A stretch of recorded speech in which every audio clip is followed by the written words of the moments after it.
ধোয়া ওঠা গরম ভাতে যদি এমন একটা ভর্তা থাকে তাহলে আর কি লাগে। এক প্লেট ভাত অনায়াসেই খেয়ে ফেলা যায়। শুধু খেতেই ভালো নয়, এর উপকারিতাও অনেক।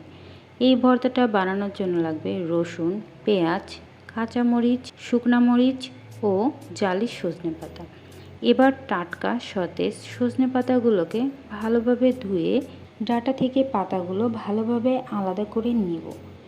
আলাদা করার সময় খেয়াল রাখতে হবে পাতার সাথে যেন ডাঁটাগুলো না থাকে। ডাঁটাগুলো যদি পাতার সঙ্গে থেকে যায় তাহলে ভর্তাটা ভালো হবে না। এখন আমি ডাঁটা থেকে পাতাগুলো ধীরে ধীরে ছড়িয়ে নেব। পাতা ছাড়ানোর সময় অবশ্যই খেয়াল রাখতে হবে পাতার সঙ্গে যেন কোনো ডাঁটা না থাকে। ডাঁটা থাকলে সেগুলো বেছে ফেলে। এবার চুলায় একটি প্যানে তেল দিয়ে শুকনো মরিচগুলো ভালোভাবে ভেজে নেব। তেলের মধ্যে শুকনো মরিচগুলো ভাজলে ফ্লেভারটা একটু বেশি ভালো আসবে। একই তেলের মধ্যে আমি পেঁয়াজ এবং রসুনগুলোকে ভালোভাবে ভেজে নেব। ভর্তাতে কাঁচামরিচ এবং শুকনো মরিচ দুটোই ব্যবহার করা যায়। এ পর্যায়ে আমি কাঁচামরিচ এবং শুকনো মরিচ দুটোই ব্যবহার করছি, কারণ কাঁচামরিচ এবং শুকনো মরিচের ভালো একটা ফ্লেভার আসবে। পেঁয়াজ রসুনগুলোকে হালকা একটু ভেজে এর মধ্যে দিয়ে দিব কাঁচামরিচ। কাঁচামরিচগুলোকে আমি বেশিক্ষণ ভাজবো না। কাঁচামরিচগুলো বেশিক্ষণ ভাজলে কাঁচামরিচের সেই গন্ধ এবং স্বাদ কোনোটাই থাকবে না। এবার সজনে পাতাগুলো দিয়ে দেব। পেঁয়াজ, রসুন ও কাঁচামরিচের সাথে সজনে পাতাগুলো ভালোভাবে ভেজে নেব।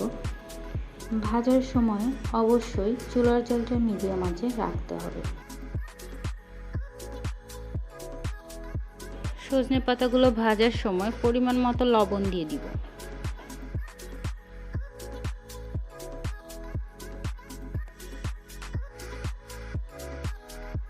ভাজার সময় খেয়াল রাখবো সজনে পাতার রঙটা যেন সবুজ থাকে।